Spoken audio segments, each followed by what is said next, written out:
I actually think our military is ready for war when a gunman can go on the base and just start shooting it up and they run for safety. The soldiers run for safety. Are y'all soldiers? Are you soldiers? Or are you? Listen, yes, a gunman came on post. Guns are not allowed on post. In fact, gate guards will randomly search vehicles, and if you have a gun in your trunk and it is not registered on post, you are getting in big trouble with the Army. When I was still on active duty, we had a soldier who had a shotgun in his room. He got in a lot of trouble. They confiscated it and put it in the arms room. And then, he had his UCMJ actions. The only people that carry a gun loaded 24/7 on a military base are MPs. That's every military base. You're in your duty uniform. You don't got your body armor. You don't got your weapon. And if you do got your weapon, 9 times out of 10, it's fucking empty. You take it to a range where they provide ammo. You load and shoot there. Go to the field, do your field ops. They have ammo there. But you're carrying an empty gun with you if you do anything. And then it gets stored in the arms room empty with all the other empty guns.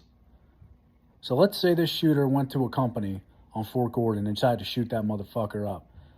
The soldiers can't just draw their weapons and go shoot them because most arms rooms don't store ammo in their arms rooms. And if they do, it's usually for a field op, and 9 times out of 10, they're trying to get rid of it for the field op because they have to use the ammo. For some reason, that's how ammo works. I don't know why we can't just store ammo in our unit, but, let's say, there was a lucky unit. Yeah, they would load up and go take the dude out, but there wasn't. All right, and Fort Gordon's an advanced individual training post, mostly, if I'm not mistaken.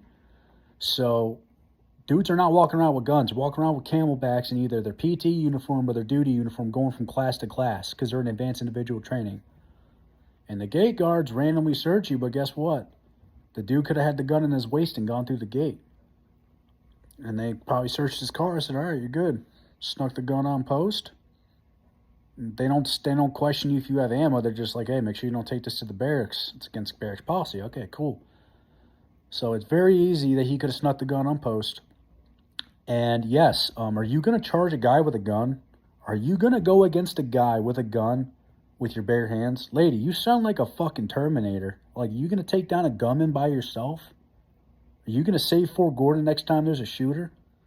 Because let me tell you, you talk about soldiers and how they're not ready for war. Yet 5 soldiers with balls and ovaries of steel took down that motherfucker and potentially saved dozens of lives.